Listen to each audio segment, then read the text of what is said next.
Assalamualaikum warahmatullahi wabarakatuh. Apa kabar anak-anak hebat? Luar biasa bukan? Materi pembelajaran kita kali ini sangat menarik, yaitu membentuk pribadi bertakwa dengan berpuasa. Kali ini seri 1 yaitu puasa wajib. Mari kita mulai.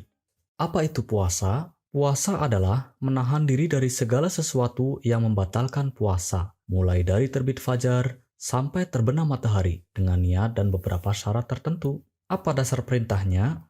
Dasar perintahnya yaitu Al-Quran Surat Al-Baqarah ayat 183. Kali ini akan dibacakan oleh Mbak Anissa. Silakan Mbak Anissa.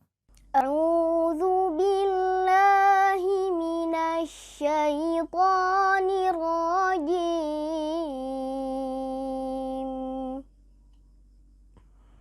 Bismillahirrahmanirrahim.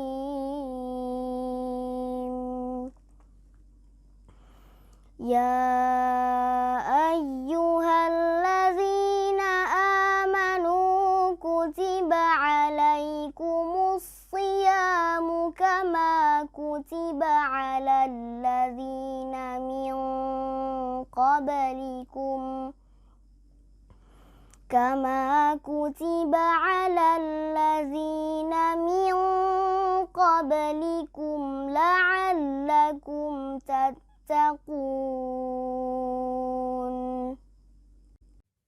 Terima kasih. Artinya, wahai orang-orang yang beriman, diwajibkan atas kamu berpuasa sebagaimana diwajibkan atas orang sebelum kamu agar kamu bertakwa. Nah, setelah kalian tahu dasar perintahnya, sekarang kita akan mempelajari tentang ketentuan puasa. Apa saja syarat sah puasa? Yang pertama adalah beragama Islam. Yang kedua, mumayyiz. Apa itu mumayyiz? Mumayyiz yaitu sudah bisa membedakan antara yang baik dan buruk. Yang ketiga, suci dari haid dan nifas. Yang keempat, dalam waktu yang diperbolehkan untuk berpuasa. Maksudnya bagaimana?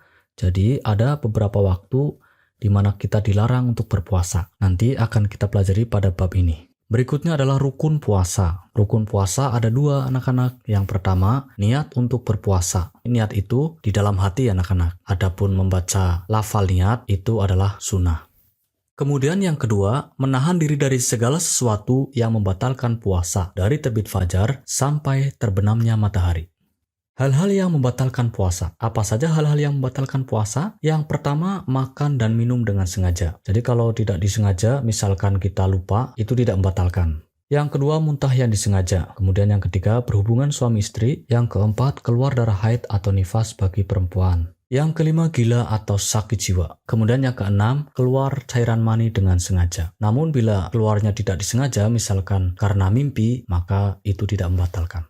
Nah, kita juga perlu mengetahui hal-hal yang disunahkan di dalam puasa. Pertama adalah menyegerakan berbuka puasa. Jadi jangan menunda-nunda berbuka puasa. Apabila sudah azan maghrib atau sudah waktunya berbuka, maka segeralah berbuka. Kemudian yang kedua, berdoa ketika berbuka puasa. Yang ketiga, mengakhirkan sahur. Yang keempat, memperbanyak sedekah. Yang kelima, sholat malam, termasuk sholat tarawih. Dan yang keenam adalah tadarus atau membaca Al-Quran. Nah, sekarang hal-hal yang mengurangi pahala puasa. Jadi, hal yang dapat mengurangi pahala puasa atau bahkan bisa menghilangkan pahala puasa adalah semua perbuatan yang dilarang oleh Islam. Contohnya, membicarakan kejelekan orang lain, berbohong, mencaci maki orang lain, bertengkar, dan sebagainya.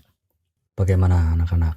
Paham kan? Nah, sekarang hal-hal yang membolehkan tidak berpuasa Ramadan. Jadi, ada beberapa keadaan yang menjadikan seseorang itu diperbolehkan tidak berpuasa Ramadan. Apa saja? Yang pertama, sakit. Jadi sakit yang menyebabkan seseorang tidak kuat untuk berpuasa, atau apabila berpuasa sakitnya semakin parah. Namun, ia harus menggantikannya di hari lain apabila sudah sembuh. Kemudian yang kedua, perjalanan jauh atau safar. Orang yang sedang dalam perjalanan jauh boleh meninggalkan puasa, tetapi wajib mengqadha puasanya di hari lain. Yang ketiga, lanjut usia. Orang tua yang sudah lemah sehingga tidak kuat lagi untuk berpuasa wajib membayar fidyah, yakni bersedekah tiap hari 3/4 liter beras atau yang senilai dengan itu kepada fakir miskin.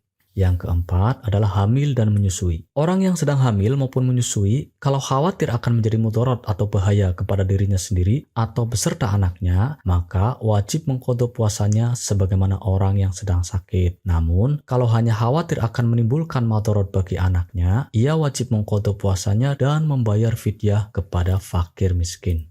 Waktu yang diharamkan berpuasa. Jadi anak-anak, kalian perlu tahu bahwa ada beberapa hari di mana kita tidak boleh berpuasa. Jadi apabila kita berpuasa di hari-hari tertentu, justru puasanya itu haram. Kapan saja waktu yang diharamkan berpuasa? Pertama, hari raya Idul Fitri dan Idul Adha. Jadi pada hari Id kita dilarang berpuasa. Kemudian yang kedua, hari tasyrik. Kapan itu hari tasyrik? Hari tasyrik yaitu tanggal 11, 12, dan 13 Dzulhijjah. Yang ketiga, hari syak. Apa itu hari syak? Hari syak itu hari yang meragukan, yaitu tanggal 30 Syakban. Bila orang-orang meragukan tentang awal bulan Ramadan karena hilal atau bulan tidak terlihat. Saat itu tidak ada kejelasan apakah sudah masuk bulan Ramadan atau belum. Nah, itu yang disebut dengan hari syak atau meragukan. Berikutnya, macam-macam puasa wajib. Apa saja yang termasuk ke dalam puasa wajib? Yang pertama tentu saja puasa Ramadan. Yang kedua puasa nazar, yaitu puasa yang dilakukan untuk memenuhi nazar atau janji yang telah diucapkan sebelumnya. Yang ketiga puasa qadha. Puasa qadha adalah puasa yang dilaksanakan sebagai pengganti puasa wajib yang ditinggalkan pada bulan Ramadan. Kemudian yang keempat adalah puasa kifarat. Puasa kifarat adalah puasa yang wajib dikerjakan karena melanggar suatu tatanan syariat.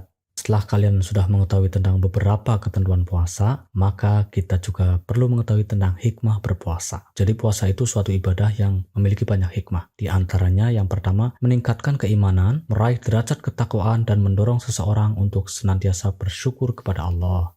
Kemudian yang kedua, menumbuhkan rasa solidaritas dan empati kepada sesama manusia, terutama terhadap fakir miskin. Yang ketiga, melatih kedisiplinan, mendidik kesabaran, dan mampu mengendalikan hawa nafsu, sehingga hidup menjadi lebih produktif dan bermakna serta terhindar dari perbuatan maksiat. Yang keempat, menumbuhkan akhlakul karimah, karena dengan berpuasa dapat menjaga diri dari sifat-sifat tercela. Yang kelima, menjaga kesehatan lahir dan batin, karena dengan berpuasa, kita memberikan kesempatan bagi sistem pencernaan di tubuh kita untuk beristirahat. Selain itu, puasa merupakan sarana penyucian jiwa, sehingga batin menjadi bersih dan tenang. Baik anak-anak, pertemuan hari ini kita cukupkan sampai di sini dulu. Pada pertemuan berikutnya, kita akan membahas tentang materi yang tidak kalah menarik, yaitu tentang puasa sunnah. Burung irian, burung cendrawasih. Cukup sekian dan terima kasih. Ihdinas siratal mustaqim. Wassalamualaikum warahmatullahi wabarakatuh.